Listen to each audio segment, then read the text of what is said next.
during surgeries if we're not aware where they are.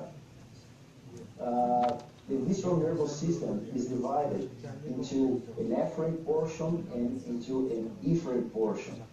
Okay, the afferent portion brings information about visceral and peritoneal pain, interoception like stretching, like heat, and other harmful stimuli. And we're talking about the efferent part of the visceral nervous system, which is responsible for visceral emptying, like voiding, evacuation, and accommodation of those viscera during feeding, okay, which is called the autonomic nervous system, which is further divided into sympathetic and parasympathetic models, okay? So we're talking about the autonomic nervous system, which is the afferent motor system for pelvic viscera. And how are they organized? How is the system organized? In the spinal cord, the sympathetic fibers, the bodies of those neurons are located between T1 and L2, okay? They originate from the intermedial anterior horn, and they give fibers that go through the parasympathetic vertebral chain or the ganglionar chain where they synapse, and they give fibers to the viscera. The parasympathetic system is completely located between S2 and S4, where they will give fibers to form the so-called pelvic splanchnic nerves, and they will be responsible for all the parasympathetic innervation of the pelvic viscera. Again, when we're talking about the genital autonomic innervation, we're talking about sympathetic innervation from T1 to L2 and parasympathetic innervation from S2 to S4. And this is how we can identify them during surgeries.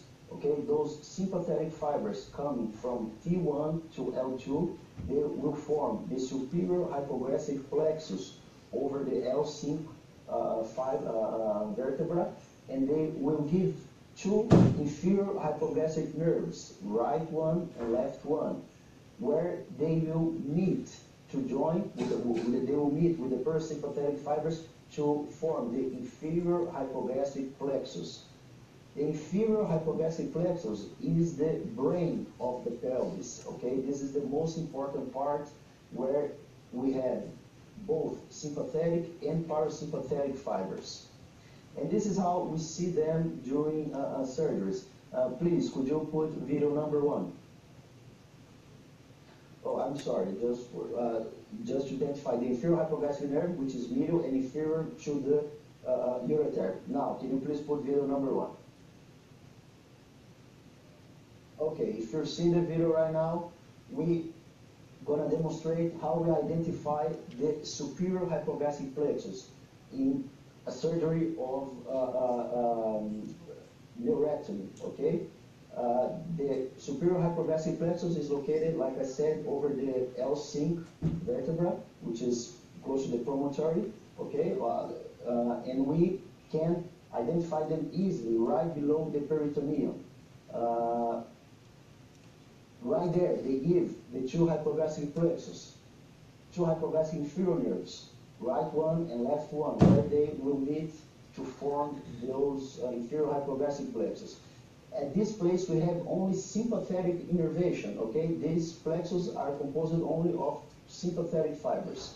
And although we're going to be talking today about nerve-sparing surgeries, okay, but this is a demonstration of a procedure which is called the per-sacral neurectomy. It has very, very few indications nowadays. It's just to demonstrate. Now, can you please put video number 2? So now we're going down, okay? We're leaving the superior hypoglossal plexus and we're going below, down through the pelvis. We identify, we're going to follow the inferior hypoglossal nerves until the superior part of the inferior hypoglossal plexus. So we can see the right and the left inferior hypoglossal nerves over the presacral fascia.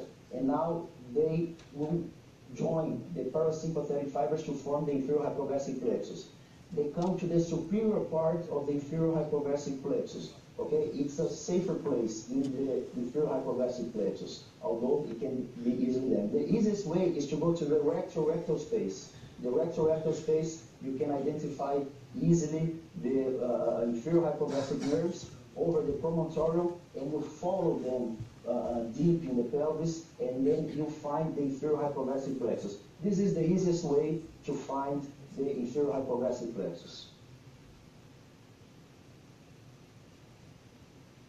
Now, let's talk a little bit more of the inferior hypoglossal plexus, okay?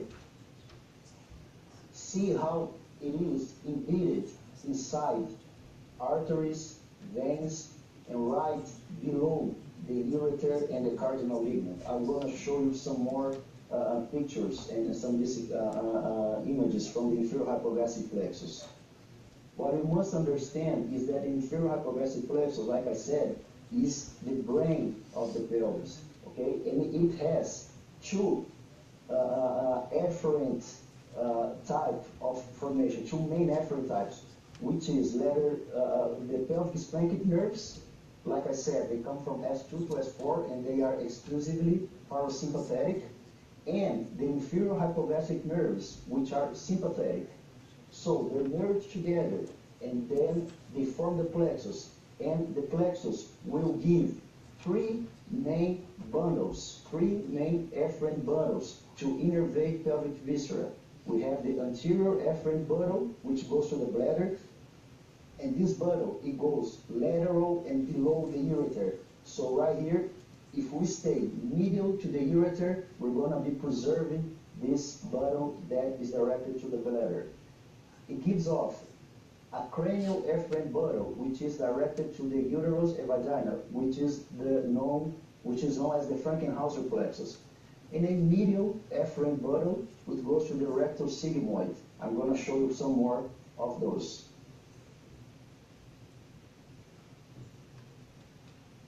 Again, we can see the sacral roots S2, S3, and S4, giving the pelvic splanchnic nerves, which perforate the pre-sacral fascia and join to the inferior hypoglossal nerves to form the inferior hypoglossal plexus, the brain of the pelvis. If we look at the cardinal ligament, or the so-called broad ligament, we can identify two main portions inside the ligament. And one is the vascular part, okay? Right here we have a sagittal oblique superior view, where number 2 represents the vascular part of the cardinal ligament. And number 1 represents the neural part, in this picture demonstrated going to the bladder, of the cardinal ligament. And we have a very important landmark in the cardinal ligament that can separate the vascular and the cardinal part, which is the deep uterine vein. You can see here in this picture, okay? Please follow me. The left ureter, we have here a left view, the uterine artery going over the left ureter, and the deep uterine vein is the limit. It's the safety limit for not injuring any nerve. So if you are above the deep uterine vein, you are in the vascular part of the cardinal ligament. If you are below the deep uterine vein, you go to the inferior hypoglossal plexus. Right here we can see the inferior hypoglossal nerve. And in this picture, we see the whole inferior hypoglossal plexus. So we can see the relationship with the ureter. The ureter is a very beautiful landmark, okay? So if we follow the left ureter, we can see below and medial the inferior hypoglossal nerve. We follow the inferior hypoglossal nerve, and we are inside the superior portion of the inferior hypoglossal plexus. The deep uterine vein is above the inferior hypoglossal plexus, so this is our safe limit for not injuring the nerves in the cardinal ligament. And in this picture, we can see the cranial efferent bundle directed through the bladder, and it will go to the bladder lateral to the ureter. So our dissections, we're going to be always medial to the ureter to preserve this cranial efferent bundle. Okay, can you put the next video, please? So this is the inferior hypogastric plexus, okay? Right here we have the right view where we can see the plexus like a triangle shaped. It has three main portions, a superior one, a middle one, and an inferior one. You can see in the right side, the right ureter. So please observe the relationship between the ureter and the inferior hypogastric plexus, okay? We see right side, the inferior hypogastric nerve. So we follow the inferior hypogastric nerve and we're going to be in the inferior hypogastric plexus, which is the brain of the pelvis. We can sometimes sacrifice the inferior hypogastric nerve, which has only sympathetic innervation, but not the inferior hypogastric plexus, especially in bilateral disease, like I will show you some videos later on. Again,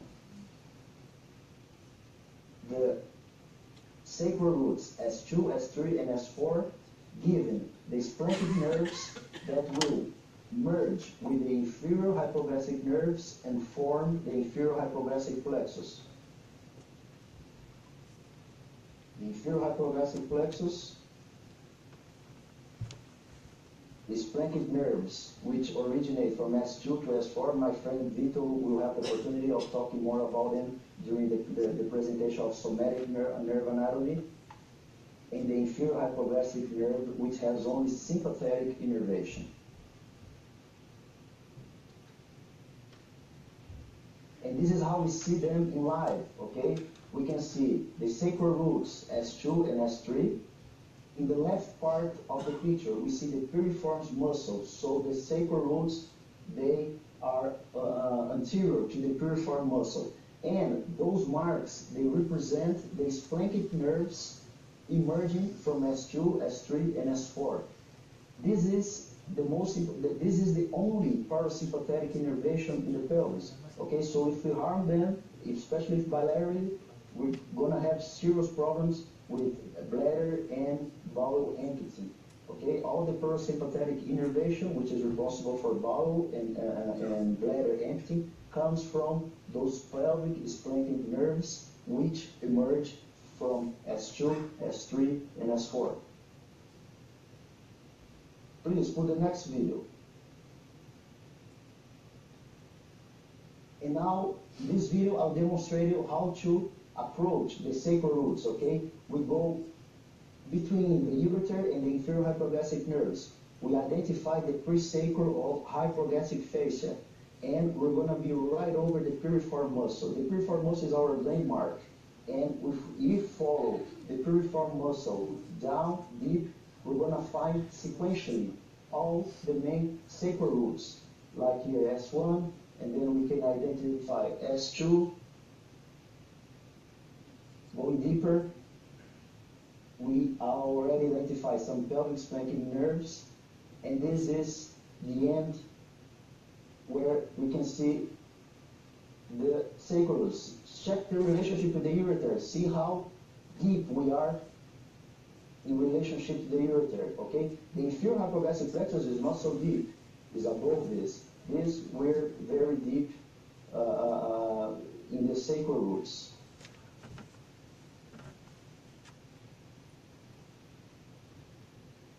And now, let's talk a little bit more about the three efferent bundles that emerge from the inferior hypogastric plexus, okay?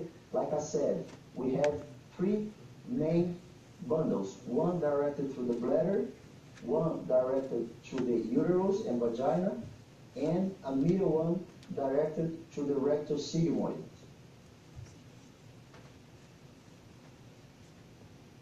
Again, see how the inferior hypogastric plexus is embedded in the pelvis below the deep uterine vein. I call your attention to the middle rectal artery. The middle rectal artery runs inside the bundle directed through the rectum, okay? Not inside the inferior hypogastric plexus, but inside the bundle directed to the rectum, which is more or less 6 to 7 centimeters from the anal border. Some patients don't have this middle rectal artery, and it's very small. Can you put the next video, please? Okay, just to demonstrate a uterosacral neurectomy, like some of those may already have seen, which is called the Frankenhauser plexus, also indicated for some types of pathologies, some types of pain originating from the uterus, and where we have to go deep in the uterosacral ligament to identify those fibers going to the rectum and to section them in, hoping to improve pain of uterine origin. So, the thing we should know about the pelvic autonomic nerves: they are responsible for bladder, bowel, and sexual function. You have to be aware of them during surgeries. I'm going to show you in the next presentation. And laparoscopy is your tool. With laparoscopy, you can identify them and you can preserve them during your surgery. It is the best tool for neuropreservation, no doubt, is the laparoscopy. Okay? Thank you.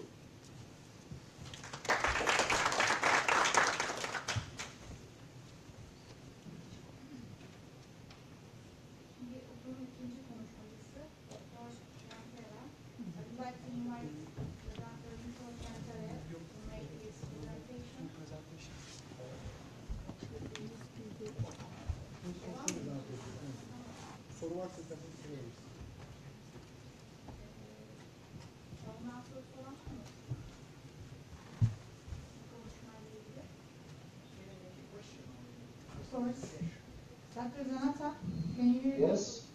Yes. We have a question. Sure. Alison, Vito.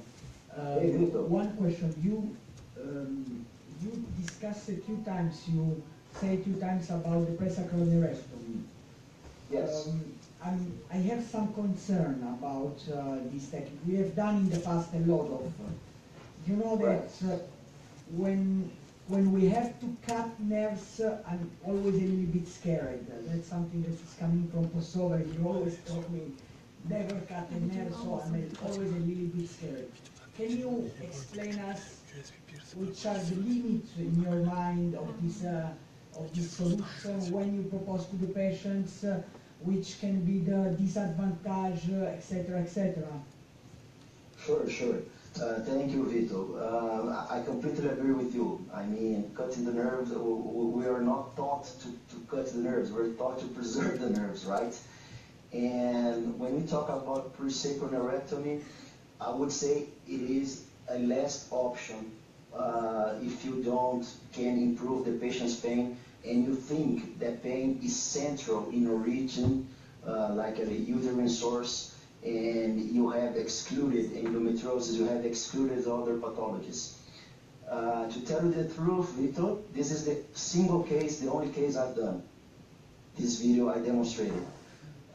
Coincidentally, this was a very young woman, okay, a 25 years old woman with an extremely pelvic pain, where we excluded endometriosis, we excluded all other neurological pains, we excluded psychological cause of pain, and then after talking to her a lot, we decided to do the presacral neurectomy.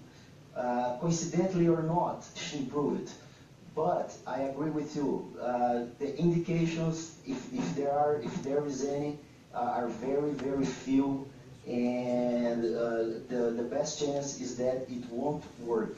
Okay, I just used that video to demonstrate the anatomy of the superior hypoglossal plexus, but that's a last option procedure.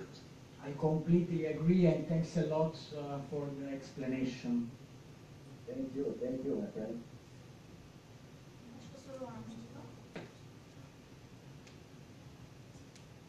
Dr. Zanata, could you make your second presentation? Sure, my pleasure. I'm going to start right now.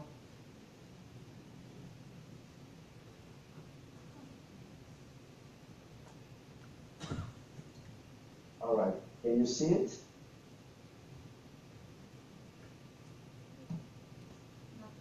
you see? Not yet. Okay.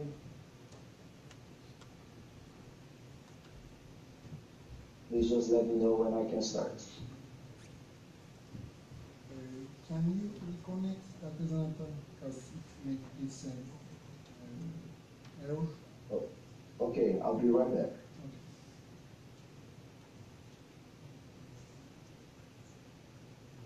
Okay.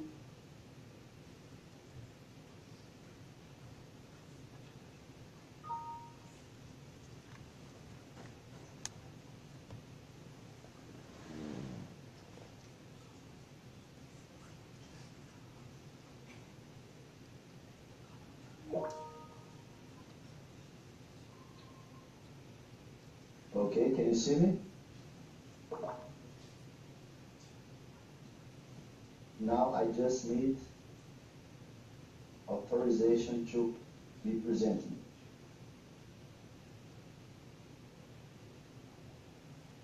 All right.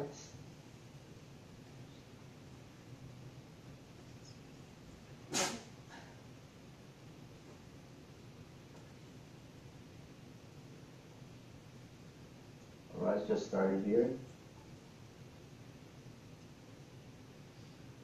Okay, can you see it? Not yet. We are working.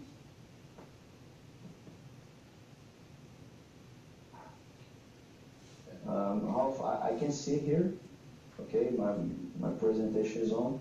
Yeah, we see it too, but then it's a mistake. Maybe we can go to Dr. Chandler and we can come back to you. Sure, no problem. Okay.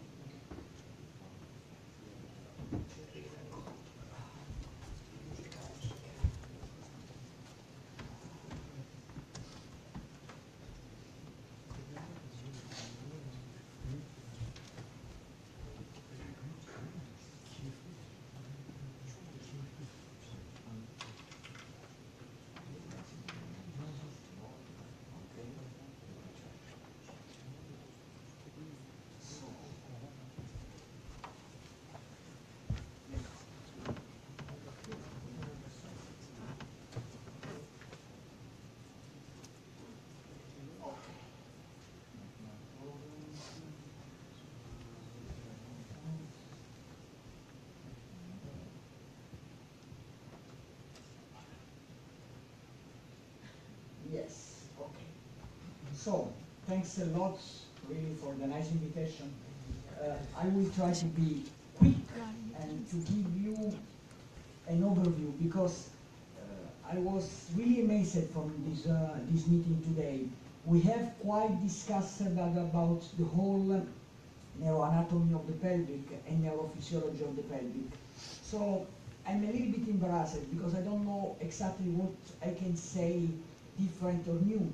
And so I modified a little bit my presentation. I will try to give you an overview of what was said during the day. Trying to summarize everything we have heard because we have understood, even from the life surgery of today, that as much as we know neuroanatomy of the pelvic, much more we will be able to manage with the pelvic disease and to decide exactly what to do with endometriosis, in oncology, with pelvic pain, with nerve sparing, etc. and etc. And as Alison told you before, we have mainly two kinds of pelvic innervation. We have sensitive fibers and motoric fibers. That's something we haven't discussed it so much today, but you have always to keep in mind, both for what you can cause in case you made any mistakes inside the pelvis, and also in order to get information during your diagnosis in case of pelvic pain. So always remember that many of the nerves you are dealing with have some kind of motoric function, so they do something, and sensitive function. So they are used like highway in order to bring informations downward and upwards. And that's the other point you have always to keep in mind. A nerve is always making at least two kind of job. It's bringing the information from the brain downward, and it's also giving a feedback. And we will see together that the combination of the two things is something we can use for our differential diagnosis. We have, of course, autonomic system and somatic one. You heard about the autonomic from Alison. The lecture was, from my personal point of view, really great. And the somatic is mainly intended to innervate the skeletal muscles, so all the red muscles of the pelvis and the lower limb, and they are coming from the spinal nerves, so in the ventral roots of the spinal nerves. It means that when we speak about somatic pelvic innervation, we speak normally about what is called in the book lumbosacral system. By the truth, that's a wrong interpretation, because you don't have a lumbosacral system. You have a lumbar system and you have a sacral system. Of course, they have connection. The S1 root, the lumbosacral trunk, is the first example of connection between the lumbar plexus and the sacral one. It means we need to consider them two separate systems, and we will see why, because they are dealing with different pathologies and, of course, dealing with strongly different part of the pelvis. By the truth, the sacral system is the one mainly involved with and focused in the pelvis, and the lumbar one is a little bit more in the periphery. So when we speak about the sacral plexus, we are speaking about anything linked from the spinal nerves with the movement and the sensibility of the lower extremities, and also is the first bridge of connection with the autonomic system. So, once again, we have a connection between the lumbar system and the sacral system, and through the sacral system, we have a connection between the somatic system and the autonomic system. That's another important point, because you cannot have a visceral problem without anything, any kind of small somatic disease or problem. You cannot have a big somatic problem without any kind of visceral symptoms. When we speak about the sacral system, we mainly speak about these 5 groups of nerves. By the truth, there are many more, but these are the 5 most important ones. The lumbosacral trunk, the sacral roots, the gluteal nerves, the sciatic nerves, and the pudendal nerve. They are quite all linked with the function of the legs and the perineum. So the whole genital area and the locomotor action of the lower limbs. Let me start with the first one, the lumbosacral trunk. It's this nerve here, making with the junction between the 5 and the 4th part of the lumbar nerve roots and the first sacral nerve. That's the first kind of mistakes that a lot of times we do. We speak about lumbosacral trunk, and then sometimes you heard people saying, okay, that's a lumbosacral trunk, and somewhere is S1. There is no S1. S1 is part of this lumbosacral trunk. So the next sacral root you will see it, and it was very nice to hear during the life surgery, the French colleague, he made these mistakes at least a couple of times. He said, okay, this nerve could be S1, and then he corrected himself. He said, no, S2, because S1 is always a part of the lumbosacral trunk. It's quite easy to find in laparoscopy. It's by the truth the easiest nerve of the sacral system, because you find it in the lumbosacral fossa, lateral to the common iliac artery. So practically you just need to deconnect, like we discussed today, to deconnect the external iliac artery from the psoas muscle. You go immediately down and you find this white nerve. And if you want to take it even easier, once you know where is the obturatory nerve, 1 centimeter dorsally, you find the lumbosacral trunk. It's really easy to find and is crossing parallel to the linea terminalis. That's something very important we have to remember, because that can be, this nerve can be impaired sometimes when we do prolapse operations. We will see how. Then the gluteal nerves.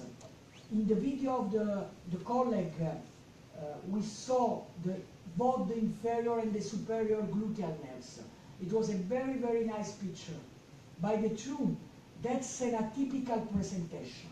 You don't have a lot of time that you see laterally from the sciatic nerve the two superior and inferior gluteal arising, because normally the inferior gluteal nerve is not crossing laterally, but is dorsally to the plexus sacralis, to the sciatic nerve.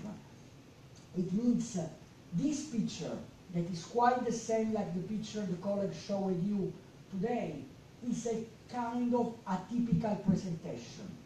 Anyway, they are leaving normally the lumbosacral trunk immediately before it becomes sciatic nerve. You have a superior gluteal nerve, and you have normally dorsally to the nerve the inferior one. Always remember that the inferior is the smallest, it's the most difficult to reach, but it's absolutely the most important one.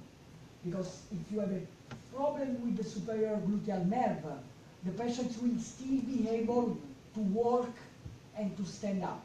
If you cut the inferior gluteal nerve, the patients will lose completely the ability to control and the tonus of the gluteal muscle. She will not be able to stand up anymore. She will be able to walk, but she will have problem of the stability because of the low tonus of the gluteal muscle. One other thing, we always discuss about lumbosacral trunk and sciatic nerve. By the truth, there is no border. There is not a position where the lumbosacral trunk say, okay, from this point I'm becoming to be the sciatic nerve. Normally, the superior gluteal nerve is the border, is the point where the lumbosacral trunk is finishing and is becoming and starting the sciatic nerve. So, now the sacral roots. And concerning the sacral roots, you have to remember something very, very important. These are normally 3 up to 5 nerves. We always speak about the 5 sacral roots. By the truth, you can always see the lumbosacral trunk, the first sacral root, the second sacral root, the third sacral root. You can, with difficulty, see the 4th, and quite never you find the 5th one. When we speak about the sacral roots and the sacral plexus, always remember you have an infracardinal portion of the sacral plexus and a supracardinal portion of the sacral plexus. I think this difference was one of the misunderstandings in the discussion today about the pudendal neurolysis between the gynecologist and the urologist. This has nothing to have and nothing linked with the pudendal nerve. This is just a division made by the cardinal ligament. It means you can have a supracardinal part of the sacral roots, and take care that we are medial to the external iliac artery and vein. So we are theoretically in the same position like we have seen for the Istanbul technique of the pudendal neurolysis. But still, we are in the supracardinal portion of the sacral plexus. It means the cardinal ligament is here. It means we can see the sacral roots 1, 2, and 3 here, and we can see the same sacral roots down here 1, 2, and 3. and in the middle, like a bridge, there is the cardinal ligament.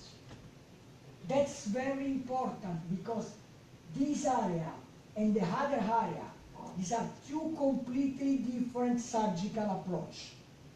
This approach can be done laterally or medially of the external iliac artery and vein, but it's always inside the paravesical fossa. The other one will be in the pararectal fossa, like in the live operation of today. Is this approach. You see, we are not anymore in the paravesical here, we are in the pararectal. Once again, you see the external and the internal artery and vein, and you see the infracardinal portion of the sacral roots. The supracardinal is here, the infracardinal is here. In the middle, you have the cardinal ligament and the vessel. They made a lot of things because the stimulation of STU is making the rotation of the leg, the flexion of the plantar, the movement of the foot, and of course it's responsible of part of the anal sphincter. S3, that is the main sacral roots linked with the autonomic system, is also giving innervation to the lower limb, to the large toe, and some part of the smaller toes. All the three roots, S2, S3, and S4, they are also giving innervation to the perineum. It means when you have a problem, your patients will have pain or impairment in the leg, pain and impairment in the foot, and some kind of vulvodyny or sphincterodyny or pain in the genital area. Then the pudendal nerve, and on this nerve we made some few small mistakes today, because we always discuss about one endopelvic portion of the pudendal nerve and one extrapelvic portion of the pudendal nerve. That's not completely correct.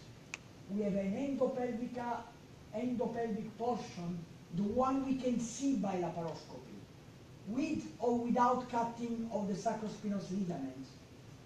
We have an extrapelvic portion, the one that is normally assessed by the transperineal or transgluteal or transvaginal approach. But we have between the sacrospinous ligament and the sacrotuberous ligament, we have another 2 to 3 centimeters of the pudendal nerve that is very difficult to reach, both by perineal approach and by laparoscopic approach. That's the reason, from my personal point of view, why all the technique of pudendal neurolysis never reach more than 70 or 80% of success rate, because you can cure and make decompression here, you can cure and make decompression here.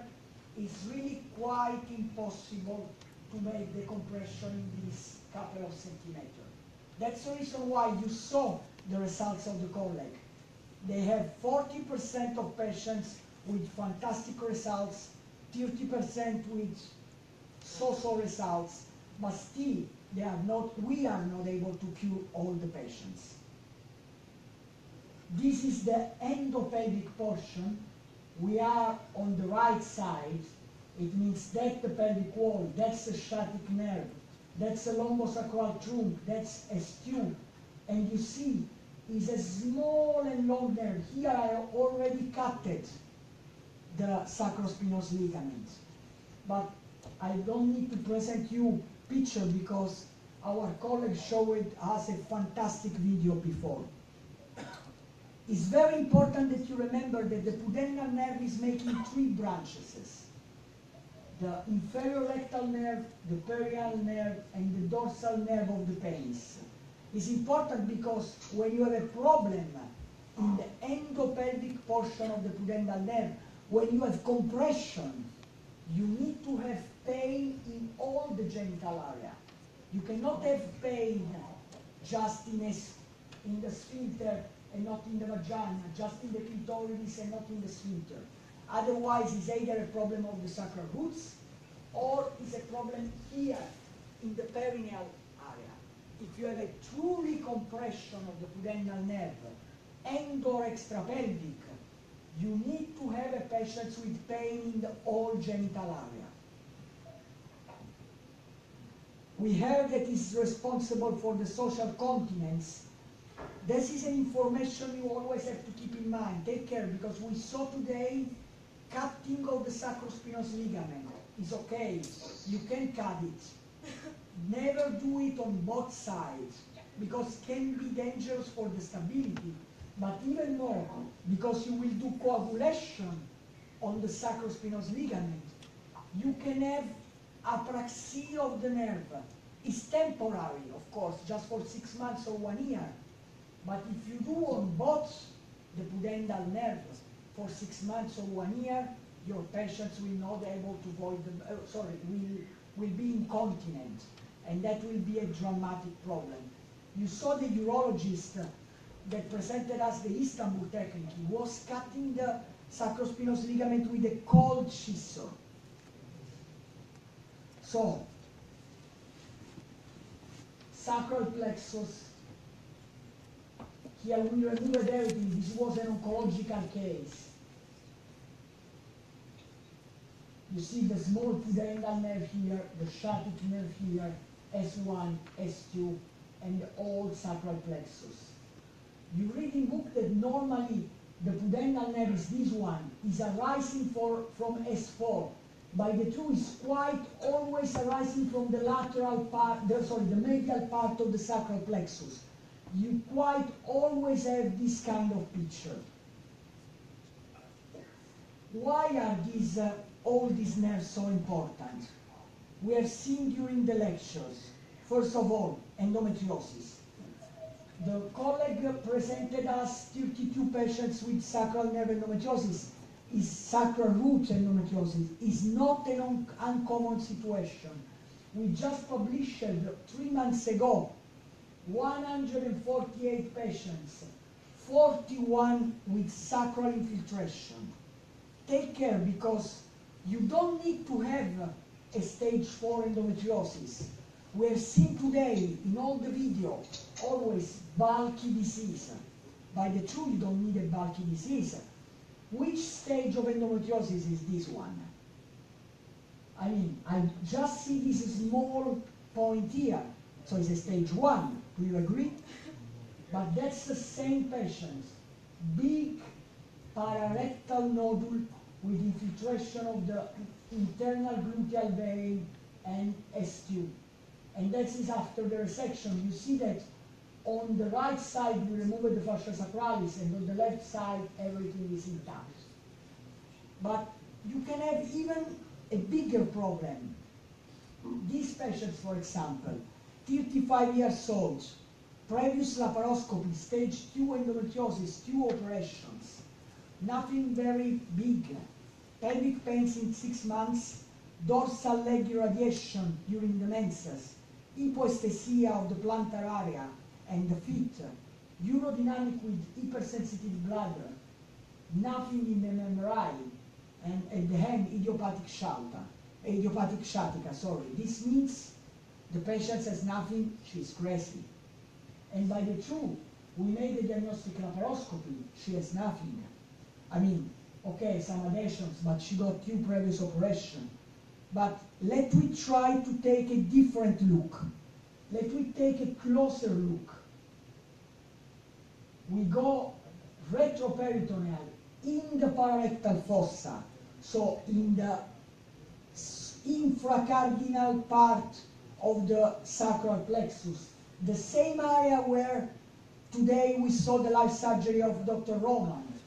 We isolated the second sacral root, we see some chocolate, but let me see better. Look at the chocolate here. It was a small endometrioma of 2-3 millimeters inside the sacral roots. And in this situation, I'm sorry, I don't agree with the colleague this morning. You need to resect part of the sacral roots.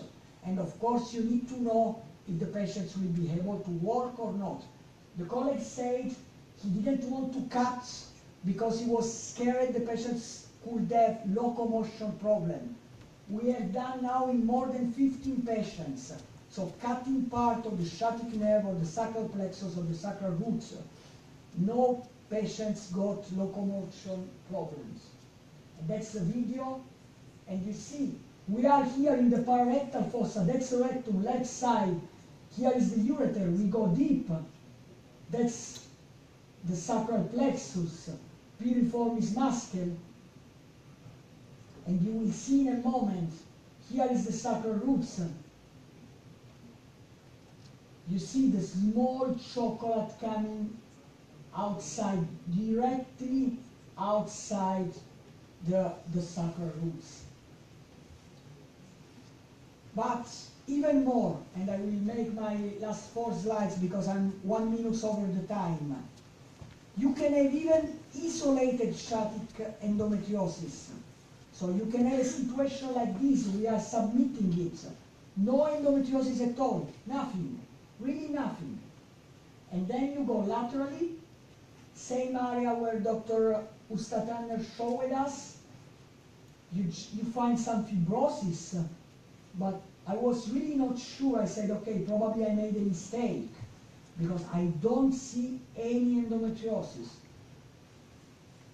Lumbosacral trunk, 1 millimeter before it becomes sciatic nerve.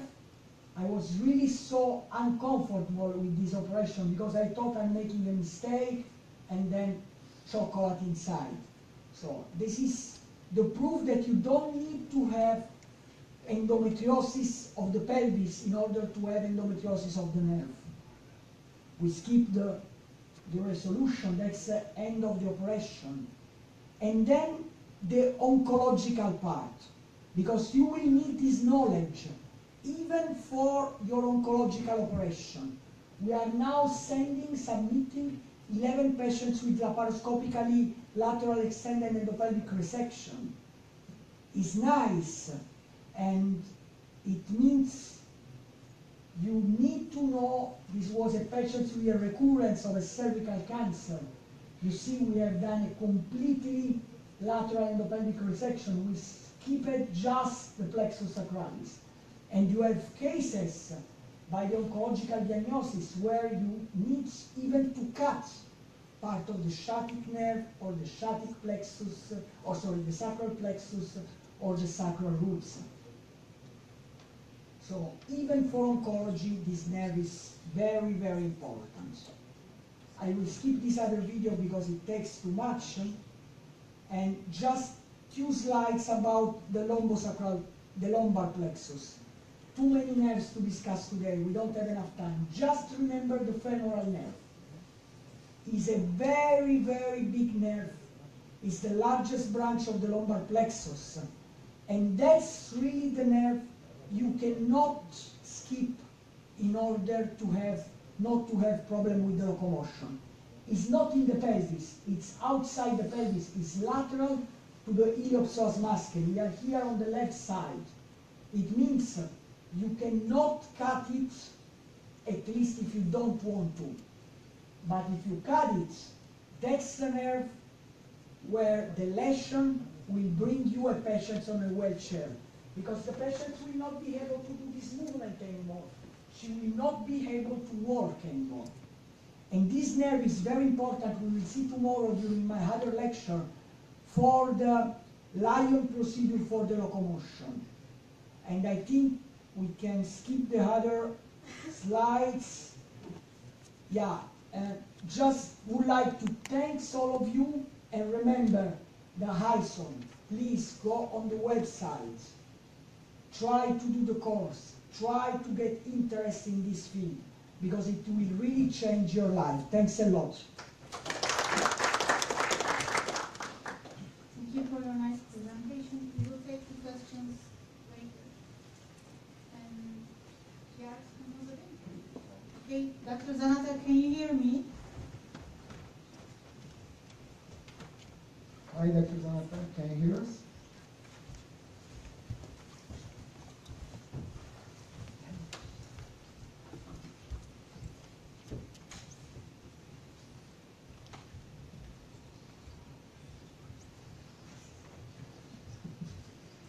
Bağlantı problem var mı? Soru alalım mı? No, Can you hear us, Dr. Zanata? no. You cannot? Can you hear me? Yeah, we can hear you. Can you hear us?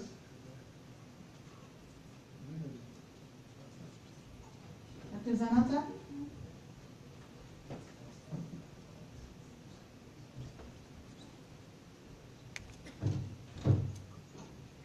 Okay, maybe I should start. Can you hear us? Cannot hear you anything.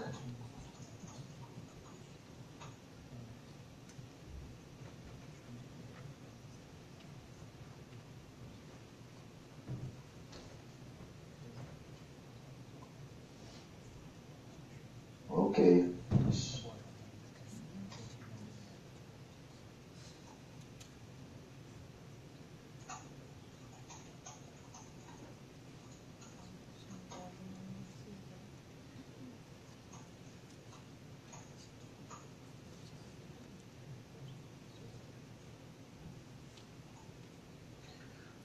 Okay.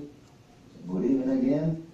Hope you can hear me. Can you I hear cannot us? hear you, but hope you can hear me. So once again, thank you so much for the kind invitation. My great pleasure. I feel very honored to be talking to my Turkish friends. And right now I'm going to talking about nerve sparing surgeries. Okay, the feasibility, the techniques, and its effectiveness. But first of all, please let me tell a little bit more how we all started in this story of neuropelviology. Okay, we all like sons from Dr. Mark Kosover. And this, we started like 10 years ago where he developed the neuropelviology specialty to understand more and to identify and to preserve and to treat diseases related to the pelvic nerves. And we have been training during these last years, and we have some very nice time together. Okay, here I'm with Vito on my right side, with Benoit, who is here in the audience also, Nucelio, Dr. Kosover, Sami, who is probably there also. We had some very nice time in Denmark. And this again, in Denmark, second time with Ahmed, my friend Tanner, my friend. And I mean, those are very good times, and they were still gonna be there together. And this is my friend Tibet, okay? This we had some very nice time in South Korea. We were invited by our Korean friend Kim. And for those of you that don't know, that Tibet, besides an excellent urology surgeon, he's also a personal security guy, okay? He is the Krav Maga guy, okay? So don't ever mess with him or his family. You're gonna be in big trouble if you mess with him, okay? That's my tip for you, my Turkish friends. All right, so let's start. So the main points of nerve sparing surgeons is, first one, to avoid iatrogenic lesions. The second one is to avoid iatrogenic lesions. And the third one, guess what? To avoid iatrogenic lesions. So, during our surgeries, we must identify them, we must know where they are, so we can avoid iatrogenic lesions. And at the end of surgery, like for example, endometriosis surgeries in the pelvic side wall, we want to have this image.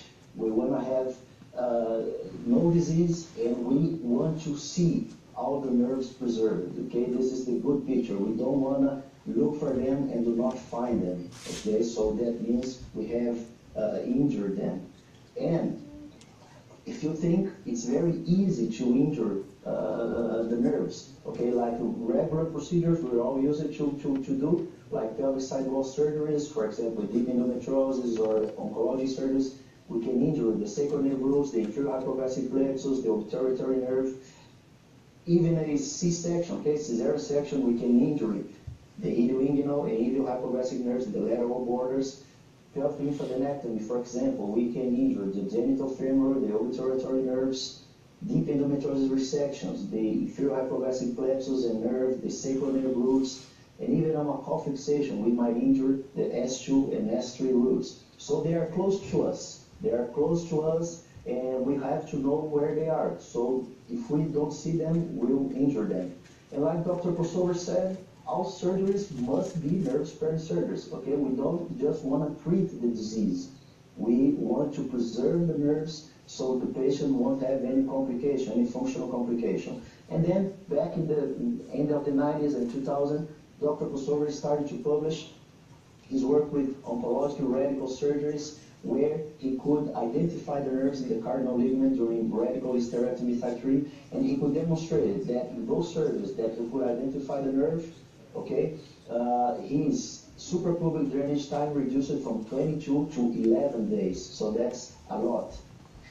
Later on, my friend Victor with Mark Kosover, they demonstrated by intraoperative stimulation that it was feasible in all 261 patients, okay, laparoscopy surgeries for deep endometriosis and cancer. And they could demonstrate that bladder dysfunction was less than 1%. So it is feasible to do nerve-sparing surgeries. Ceccaroni and Landi, during endometriosis surgeries, this is a very small study where they compared 20 to 25 patients in each group, where in one of them they could identify the nerves during deep endometriosis sections, and they demonstrated that time to resume voiding reduced it from 12 to 3 days, so that's a lot of advance. And patient satisfaction also increased from 59 to 87%.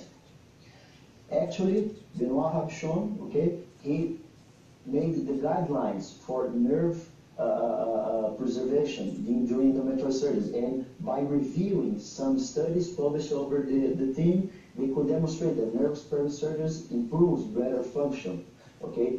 But that it depends on the extent of disease, and that in deep endometriosis surgeries, you should preserve nerves whenever possible. That means that sometimes you may have to choose between leaving disease behind or maybe injuring the nerve. And I'm going to talk to you a little bit more later on, okay? Can you put the first video, please? Okay, in this video, we see nerve-sparing surgeries for deep endometriosis, where we're going to identify the inferior hypogastric nerve and the inferior hypogastric plexus. We are on the left side of the pelvis. We see the ureter. Remember, below and middle, we see the inferior hypogastric nerve, and we follow the inferior hypogastric nerve below, and will be in the inferior hypogastric plexus, okay?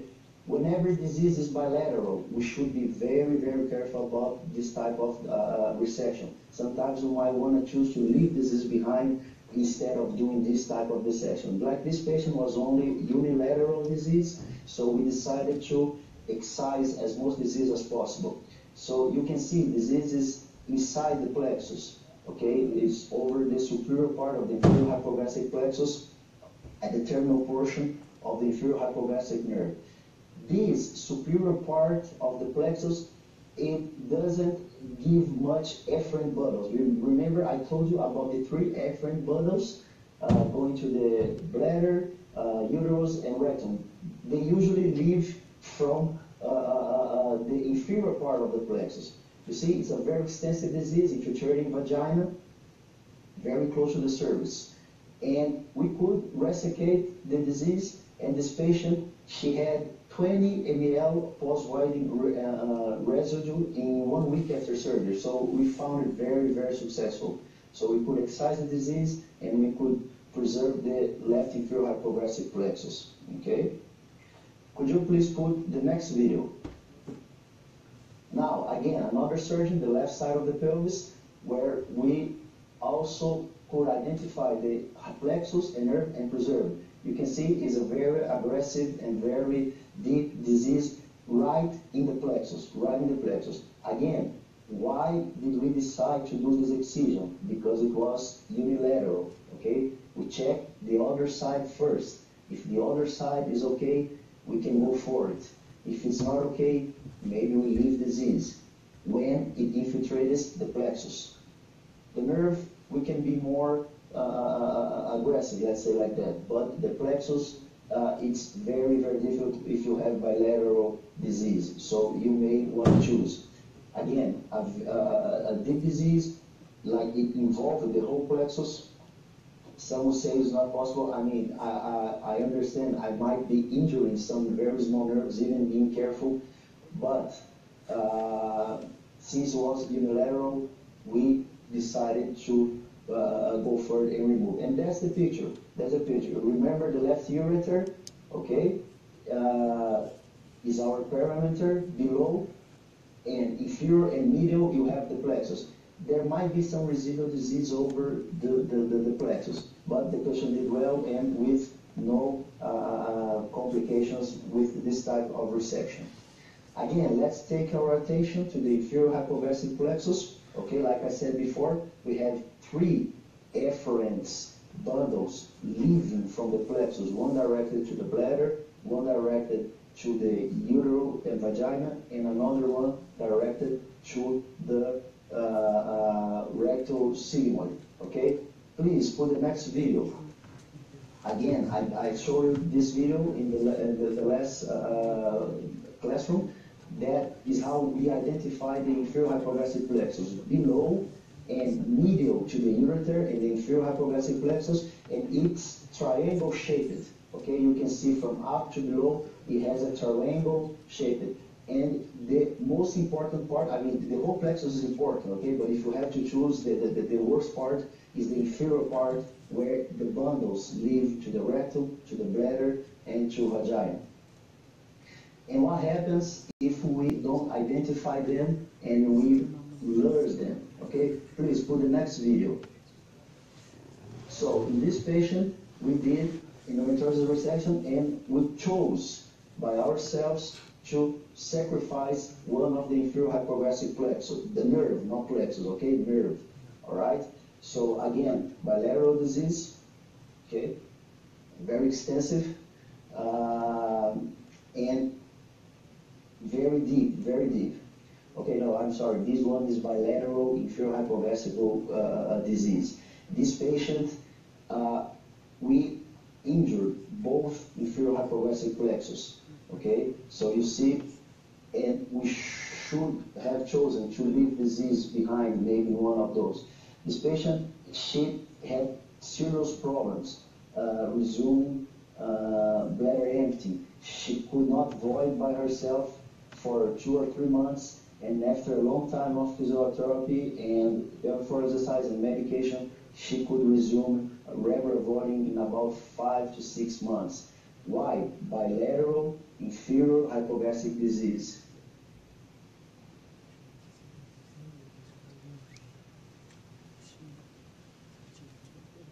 Okay. Okay, can you put the next video, please? I guess right now you're playing video number 5, all right?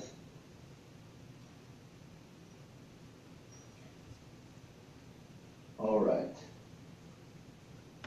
I apologize that I cannot hear you, so I checked my presentation, but I understand right now you're probably seeing the video with bilateral inferior hypoglossal disease. That it's the one I have just told you, okay?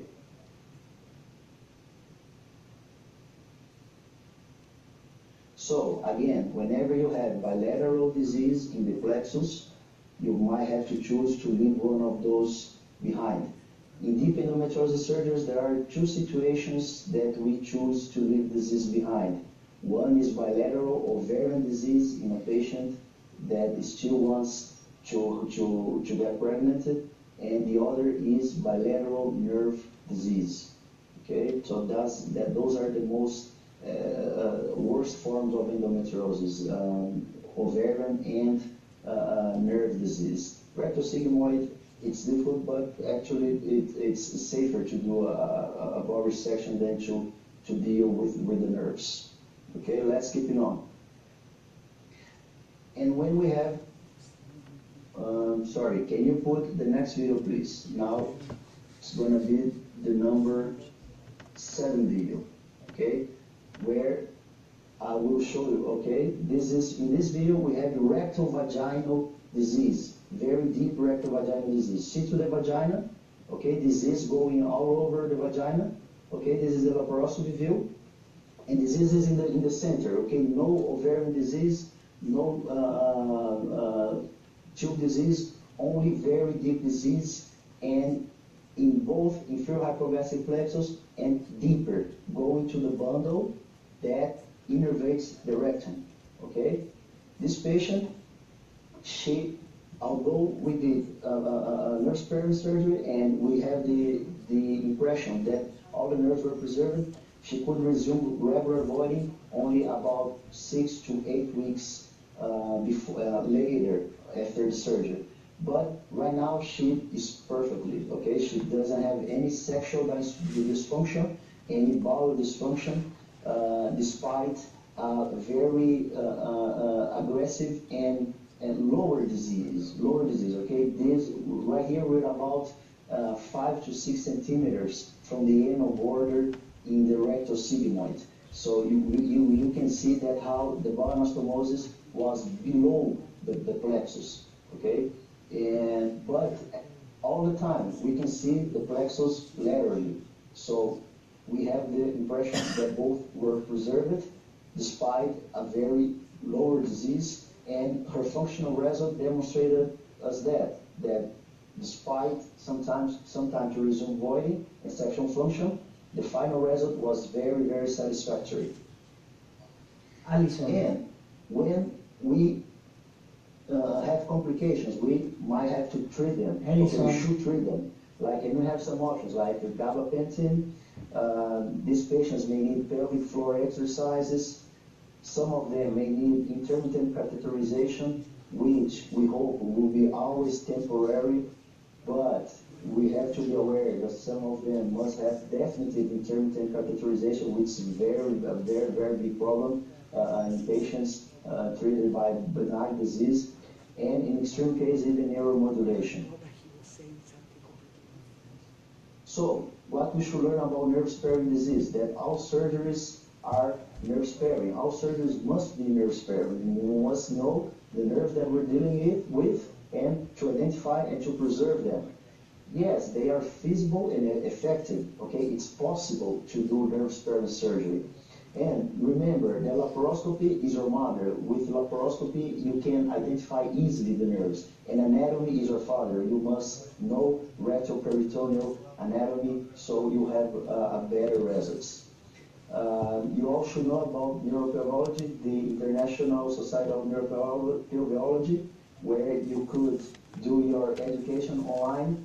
And I finish my classroom once again, thanking so much my dear friends. So you know, the good thing about neuropelviology is that besides learning, besides improving, okay, you cannot hear me?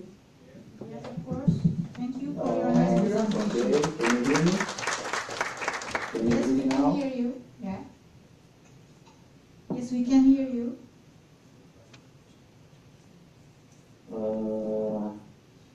Okay, can you hear? So I was just finishing my presentation, just thanking my friends and hoping to meeting you again soon, and thank you for the great opportunity of giving this presentation. Okay? Okay. Thank you so much. Thank you. Thank you.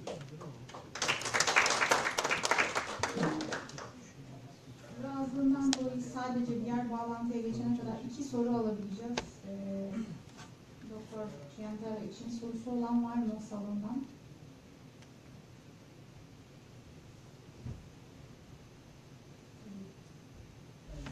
Hi, Victor, again. You showed us very good videos. Sometimes it fails chronic pelvic pain, but there's no strong evidence about endometriosis. You showed us some deep infiltrating endometriosis, which is involving the pelvic nerves. What do you do before the operation? Do you routinely apply the MR neurography?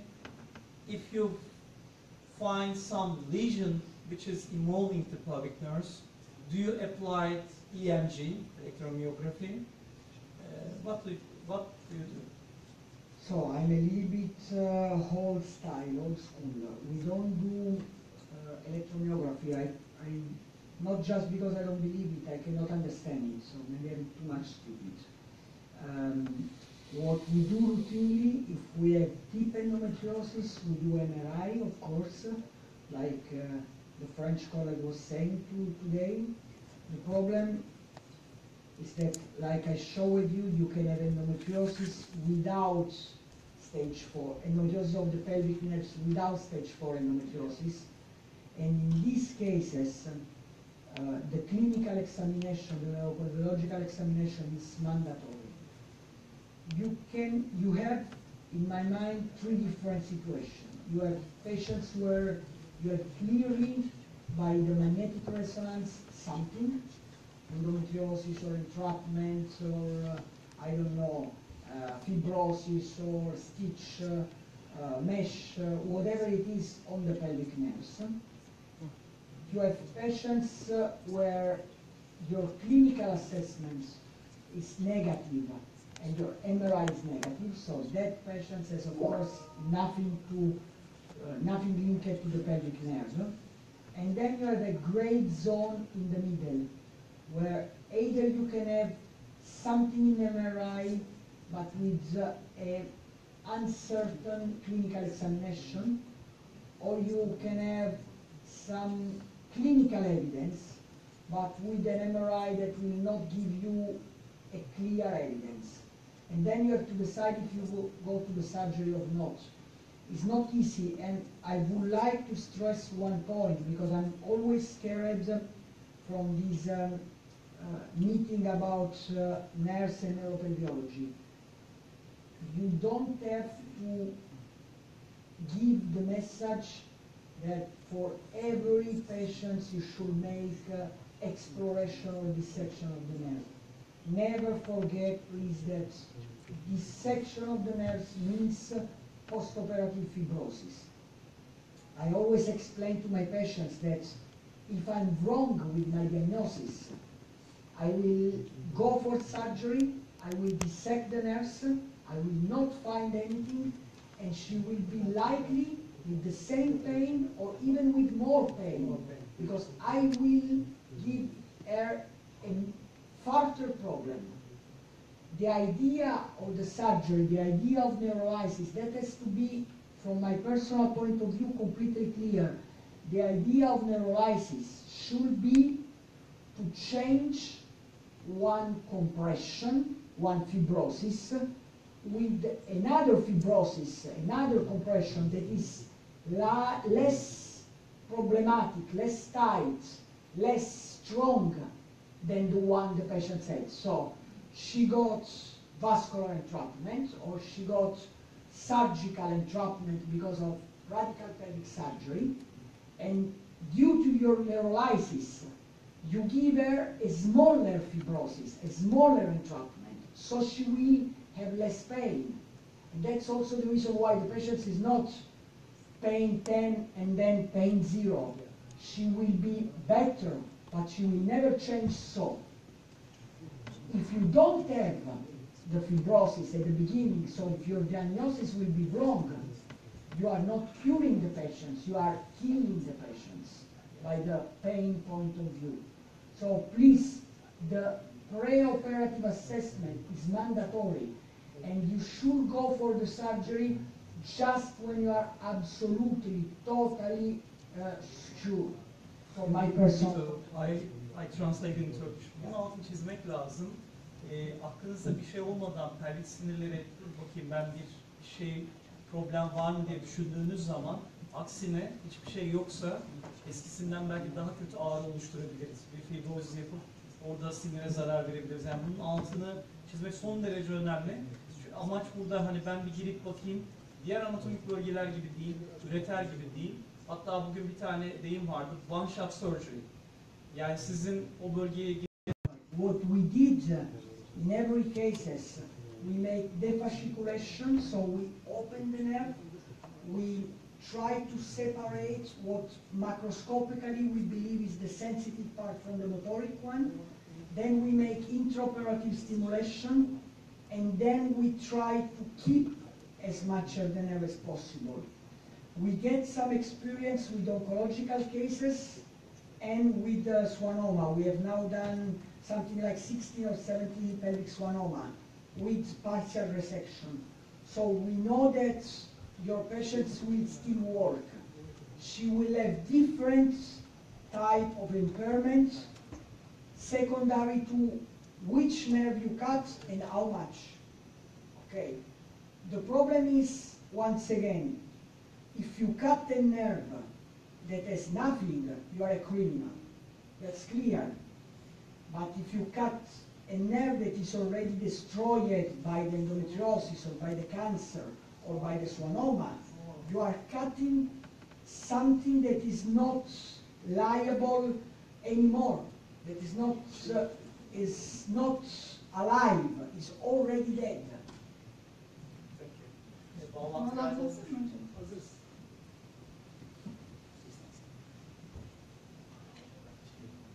Dr. Versalini? Yes, I'm here. Yes. Could you hear us? Yes, I can. Okay. Could you please make your presentation So about management of endometriosis? I can start my presentation. Okay. First of all, I would like to thank the chairs of this meeting, Professor Ustacale and Doral, for inviting me to present the management of endometriosis, and I will present data specifically on management of pain, obviously, given the audience. These are my financial competing interests. And as a general consideration, I would underline that the general principles that should guide medical management of endometriosis are no different from those applicable to other chronic inflammatory disorders. And achievement of long phases of disease remission is the reasonable goal, and more importantly, reappearance of symptoms and drug discontinuation must not be considered as a demonstration of inefficacy of medical therapy. Which type of evidence do we have on which to base our understanding and clinical decision making? We should discriminate between efficacy, effectiveness, and efficiency. Efficacy is the evidence provided by explanatory trials. I mean, mainly head-to-head comparison conducted for purposes like registration and entry in the market. And whereas effectiveness is the type of evidence that we need to understand whereas our treatments work in practice. In fact, efficacy is a general principle. Can it work? Whereas effectiveness means, does this medication or surgical measure work in practice? And efficiency is it worth it? So, is the cost or the risk of harms of this intervention worth the benefit in terms of magnitude of benefit? Professor Versalini, we are in the second slide. Could you forward the slides, please? Should I? We cannot follow your slides. It's freezing, okay? I am. We are at second slide. Financial competing interests. I am on the fifth slide. Yeah, but we cannot see the fifth slide. Okay, we download it again. I will try. Can you see now?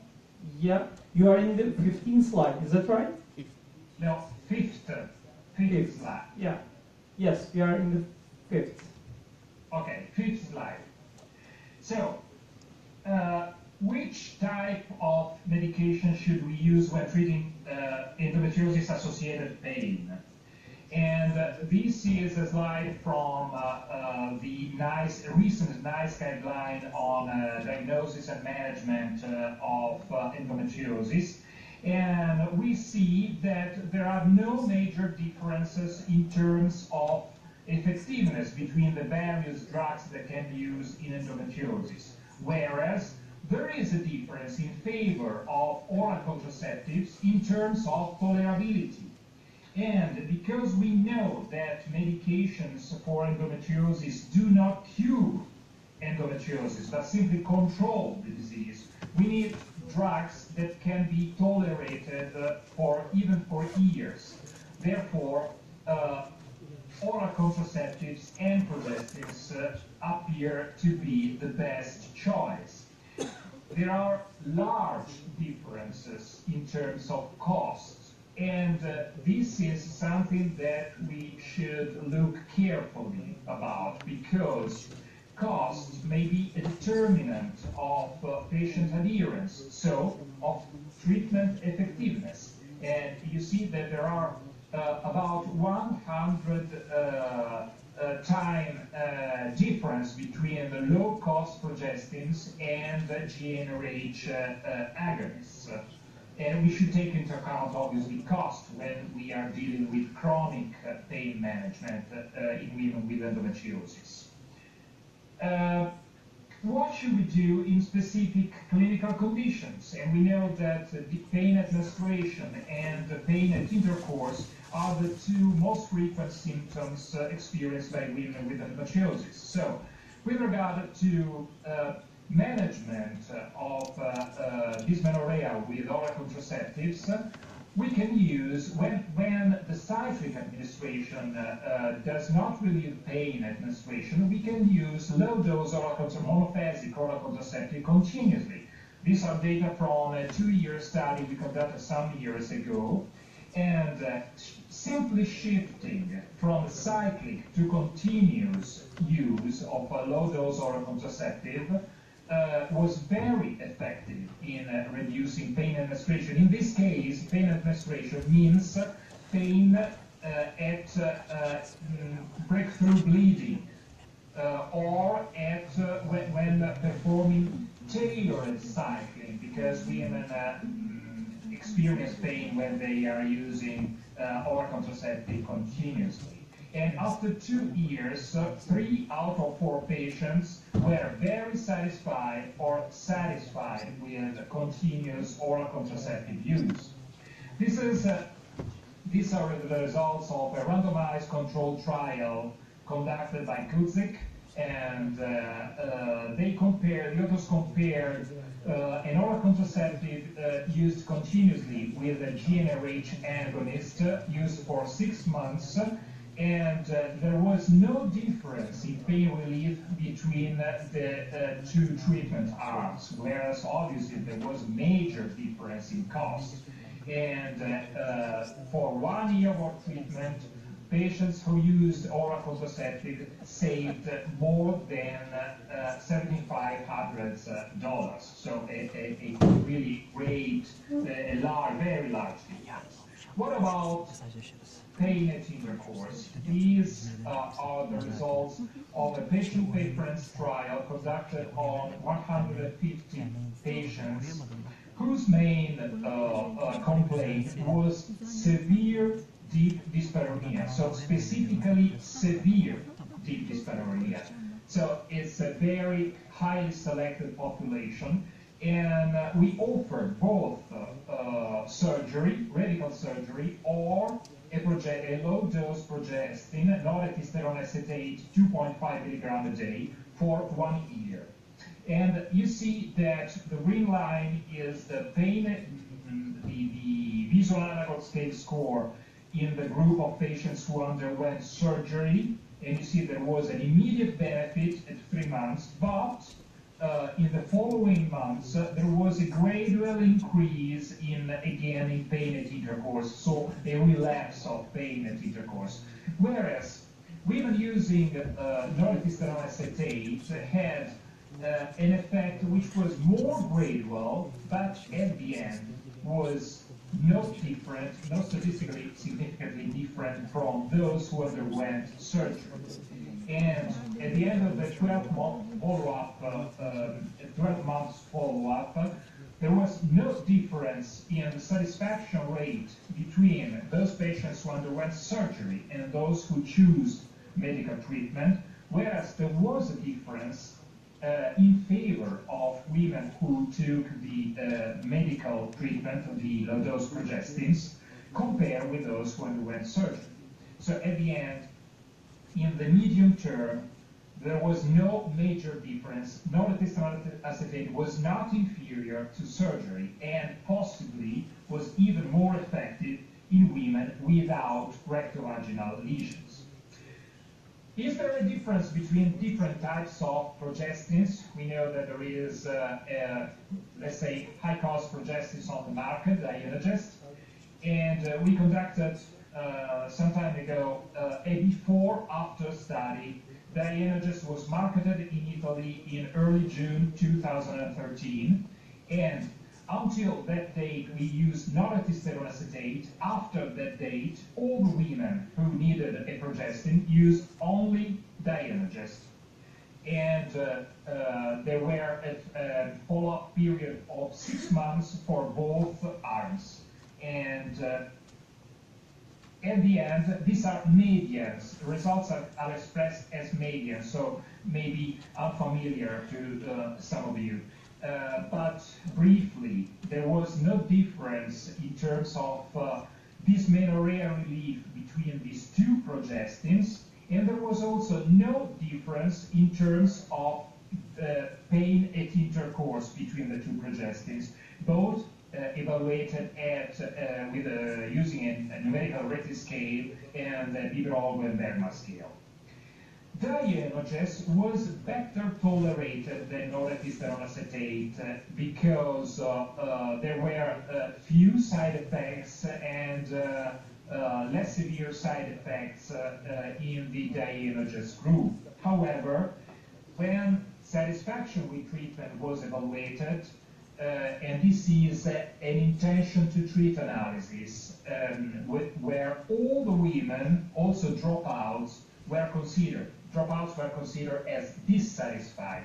And you see that there was no difference in terms of satisfaction with treatment, and about 2/3 in both study arms were satisfied or very satisfied with their treatment. So, really no difference, whereas in terms of effectiveness there was a difference, because when we offered the new progestin, Dienogest, to women, about 1/3 of women could not use it, refused its use specifically because of cost.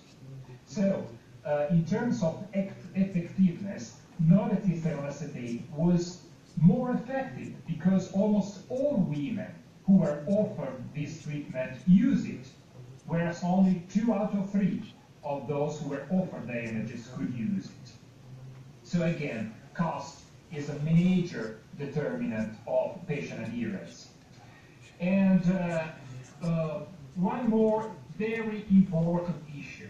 Recurrences. We know that endometriosis has a chronic course, and almost more than 25 years ago, Evers reported about 50% recurrence rate at 5 years, so about 10% a year. And specifically, we know that endometrioma formation, endometriomas derives from ovulation, and hemorrhagic corpora lutea transform into endometriomas. Therefore, ovulation has a crucial role in the development of endometriomas, and hypothetically, if we inhibit ovulation, we should reduce the risk of endometrioma recurrence after surgery. This is a meta-analysis performed some years ago. There are now another 4 studies in the literature, but the results are almost the same and are very consistent. That is, using oral contraceptive after surgery reduces the risk of about 85–90%. The risk of recurrence of endometrioma is reduced by 85% compared to women who do not use post-operative medical treatment. Therefore, prolonged use of oral contraceptive is a very important measure to preserve, especially to preserve fertility in women willing to conceive in the future. And let's now talk about the value of FGARE intervention. What is value? Value of a medical intervention is the balance between potential benefits, potential harms, and costs, which should be integrated with the preference and priority of each individual patient. And in endometriosis management, it's very important to avoid or reduce the use of low-value care, that is, intervention with defined harms and uncertain benefits, or whose effectiveness is comparable with less expensive alternatives. And this is important not only for our patients, but also for all the patients in general, because when we use propose medication or costly surgical interventions without the need for this intervention, so needless treatment or treatment that costs much more than is needed, we deprive other patients of sufficient health care provided by our public-funded national health system. So we have the responsibility to try to treat these patients with the highest possible effectiveness, but when possible, limiting cost to provide this treatment to the largest portion of patients possible. And we should also consider that when we indicate in medical interventions for endometriosis-associated pain, there is also to consider not only the burden of illness, but also the burden of treatment.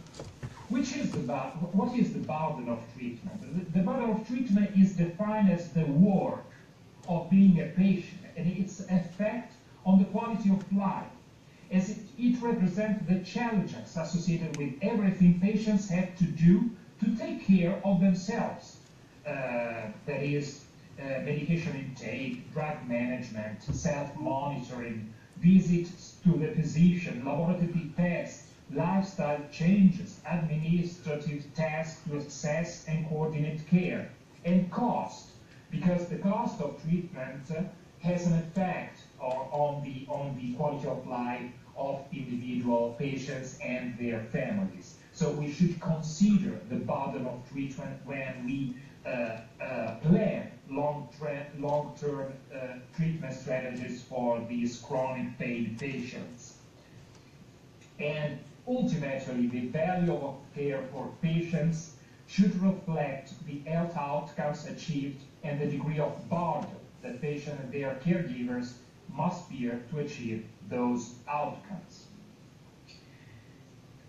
What should we do at the end to try to limit the cost and to provide affordable care to the largest number of patients possible? And we propose a stepped care approach to symptomatic endometriosis management, which means that we should not use the latest drug, the more costly drug, the fashion drug, because we know that head-to-head comparisons are needed to register a drug. But once a new drug enters the market, this does not mean that all the patients with endometriosis-associated pain should use that drug. And so we performed a stepped care study, which means that we plan a 4-step treatment with a continuous low-dose monophasic oral contraceptive. In case of inefficacy, we proposed a low-cost progestin, which means norepinephrine acetate 2.5 mg a day. In case of intolerance we offered Dienoges, which is a high-cost progestin. In case of inefficacy or intolerance, even of Dienoges, we offered surgery. At the end of 1 year of this step care treatment, we enrolled 157 patients. At the end of the 12-month evaluation,